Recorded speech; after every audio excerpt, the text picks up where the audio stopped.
আপনারা দেখেছেন যে সমন্বয়ক সার্জিস আলম বলেছে যে 32, সে 32 বলার কে? সে কি উপদেষ্টা নাকি সে রাষ্ট্রের মেকানিজম? না, বাংলাদেশের প্রধানমন্ত্রী সে। আমাদের উপদেষ্টা আছে, আমাদের উপদেষ্টা মহল আছে, আমরা যাদের কাছে রাষ্ট্র সঁপে দিয়েছি তারা আছে, সিদ্ধান্ত তারা নেবে। সমন্বয়ক সে বৈষম্য বিরোধী ছাত্র আন্দোলনের সমন্বয়ক, সে 18 কোটি জনগণের ভাগ্য নির্মাতা না, সে 26,53,000 শিক্ষার্থীর ভাগ্য নির্মাতা না। আমরা 12 বছর 35 চেয়েছি, আমাদেরকে 35 দিতে হবে। আমরা 32-এর জন্য 12 আন্দোলন করেছি, আমরা কোটা আন্দোলন সরাসরি অংশগ্রহণ করেছি শুধুমাত্র 35 দাবি বাস্তবায়নের জন্য। আর সেখানে কিভাবে, যেখানে যারা পরীক্ষা দেয়নি সে 8 লক্ষ আউটসোর্সারদের চাকরি দেওয়া হয়, আনসারদের দাবি মানা হয়, রিক্সাওয়ালাদের দাবি মানা হয়। আমরা অবশ্যই চাই আমাদের দাবি মানা হোক, 35 বাস্তবায়ন করা হোক, না হলে আমরা এই রাজপথ ছেড়ে যাব না। আমরা প্রধান উপদেষ্টার কাছে যেতে চাই, দ্রুত আমরা 35-এর প্রজ্ঞাপন চাই। আমরা কোনো 32 মানিনি, মানবো না, 32 সংখ্যা আমরা চাই না।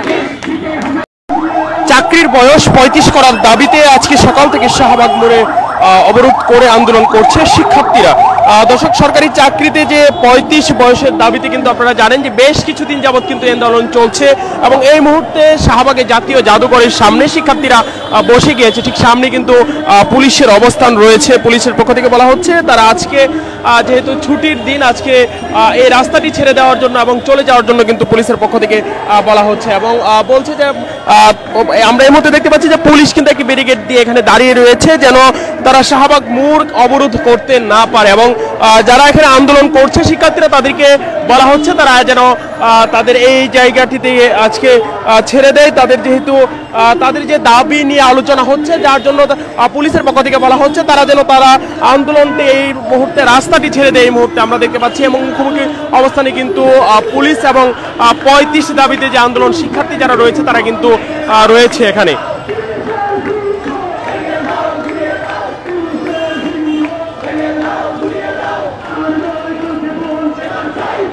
দর্শক, আপনারা জানেন বেশ কিছুদিন যাবৎ কিন্তু চাকরির বয়স, সরকারি চাকরিতে বয়স 35-এর দাবিতে কিন্তু তারা আন্দোলন করে আসছিল। আজকেও কিন্তু সকাল থেকে এই জায়গাটি থেকে যে শাহবাগ মোড়ে যে জাতীয় জাদুঘরটি রয়েছে সেই জাদুঘরের সামনে কিন্তু তারা অবস্থান নিয়েছে।